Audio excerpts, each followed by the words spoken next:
હાલો મિત્રો, કેમ છો? મજામાં એકદમ. આજે મિત્રો કંઈક એવો વ્યૂ તમને દેખાડવાનો છે, એટલે મેં કે લાવો મિત્રોને આજે ઊભો રહ્યો છું.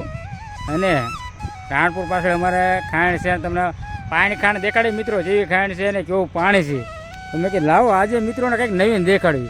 હેરી ફરીને આપણા બ્લોગ આવી રીતના હોય છે કે બધા નોકા નોકા ફેમિલીવાળાને બધા હોય છે. આજ કંઈક નીકળું છું ને મને કંઈક મજા આવી, તો મિત્રોને મેં કંઈક નવીન દેખાડવું. અને આપણા ગુજરાતની અંદર ગુજરાતીઓને કેવી રીતના ખાંડોમાં કામ કરતા હોય ને કેવું બધું હોય છે. તમે જુઓ કેવી મોટી ખાંડ છે મિત્રો, તમે જોઈશો તમને દેખાડી દો. જુઓ તમે મિત્રો કે ખાંડ મિત્રો નહીં હોય તો ઓછામાં ઓછી 50-60 ફૂટ ઊંડી હશે ખાંડ.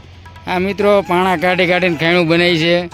તમે જુઓ મંદિર ને પાણી ખાંડ ને, એટલે અહીંયા ઊભો રહ્યો મેં કંઈક મજા આવીને લાવો ને આજે ખાંડનો બ્લોગ આપણે બનાવીએ. આ રીતનું કંઈક છે, આવી રીતનો કંઈક વ્યૂ મળે છે. તમે જો અંદર ખડ પણ થયું છે અને આગળ મોટી લાંબી લાંબી બધા ખાંડ જ છે. તમે જોઈ શકો છો પાણી ખાંડ, જે પાણા કાઢી અને પાણી ખાંડ કહેવાય છે. આપણે બધે આ બધો પાણા વિસ્તાર છે અને પાણા કાઢી અને કામકાજ હાલતું હોય છે આપણે સણતરમાં.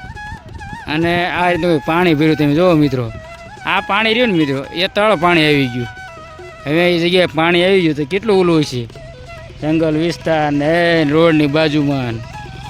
આવી રીતના કંઈક નીકળવાની મજા આવી અહીંયા.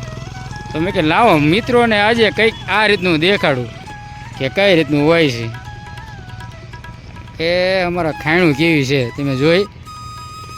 એટલે મિત્રો આજે જોવા આવ્યા હતા ને મેં કે લાવો આજનો બ્લોગ આવો નાનો એવો બનાવીને દેખાડું મિત્રોને.